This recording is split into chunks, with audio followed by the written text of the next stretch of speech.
je suis maman d'un petit garçon en situation de handicap qui a 10 ans et demi. La plateforme Emma m'a beaucoup aidée, m'aide encore beaucoup. C'est tellement devenu quelque chose d'important dans mon quotidien. J'avais contacté l'Emma en dehors des rendez-vous parce que j'étais pas bien, parce que j'avais besoin d'être rassurée dans mon rôle d'aidant, dans mon rôle de maman en cas de besoin. Il y a aussi cette possibilité d'avoir une aide de l'assistante sociale pour gérer toute la partie administrative qui est quand même assez importante. Mon rôle en tant qu'assistante de service social, c'est d'abord de les écouter, de les orienter si besoin, mais c'est avant tout donc les accompagner dans les démarches administratives et leur permettre d'être le mieux informés par rapport à leurs droits. Les personnes qui peuvent bénéficier de notre accompagnement, donc c'est les aidants de personnes en situation de handicap, donc les personnes reconnues par la Maison départementale des personnes handicapées, la MDPH.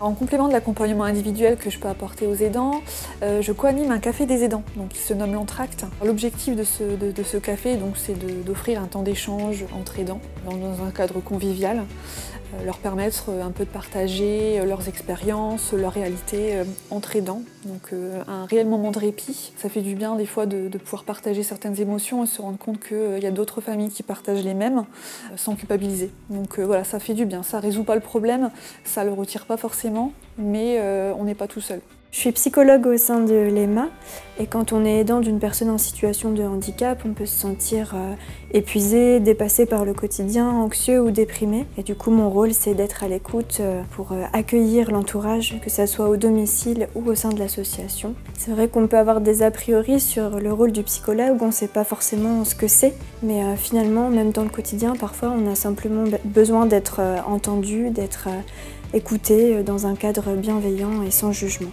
J'accompagne les familles autour du répit, notamment par le biais d'activités.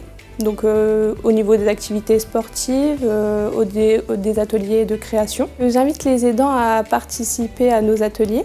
Cela leur permettrait de passer un bon moment en groupe et notamment en partager des moments avec d'autres personnes aidantes et d'autres personnes aidées. En tant qu'infirmière cadre de santé au sein de l'EMA, je peux rencontrer les personnes soit au sein de la plateforme, soit en visite à domicile. L'objectif, c'est de pouvoir faire avec les personnes un point sur leur état de santé et de pouvoir les accompagner dans leur parcours de soins en les aidant à trouver soit des professionnels, soit en les conseillant sur des actions à mettre en place, des accompagnements particuliers. Finalement, j'ai un rôle de facilitateur et de personne ressource auprès des aidants, ce qui me permet de travailler avec eux autour de la prévention santé. Les aidants de personnes en situation de handicap ont très souvent un parcours sans respiration. Les parents qui ne sont plus simplement parents, qui sont aidants, qui ont plusieurs casquettes. Beaucoup arrivent en bout de course, en bout de souffle. Et nous, à la plateforme Emma, on a vraiment cette volonté d'être à disposition des aidants, de se proposer à eux comme une véritable ressource. On a une palette de prestations au sein de la plateforme et on invite les aidants vraiment à nous rencontrer et nous on les écoute pour essayer de déterminer leurs besoins et à partir de là de les accompagner dans ce qui peut leur apporter un mieux-être parce que c'est là véritablement notre objectif. Emma m'a beaucoup apporté, m'a beaucoup aidée, m'a beaucoup soutenue dans mon rôle de maman et d'aidante. Et les conseils qui m'ont été donnés m'ont permis de mieux gérer le quotidien et d'apaiser encore davantage ma relation avec mon petit bonhomme. Je conseille aux parents d'enfants qui ont la particularité de ne pas hésiter à s'adresser à l'EMA.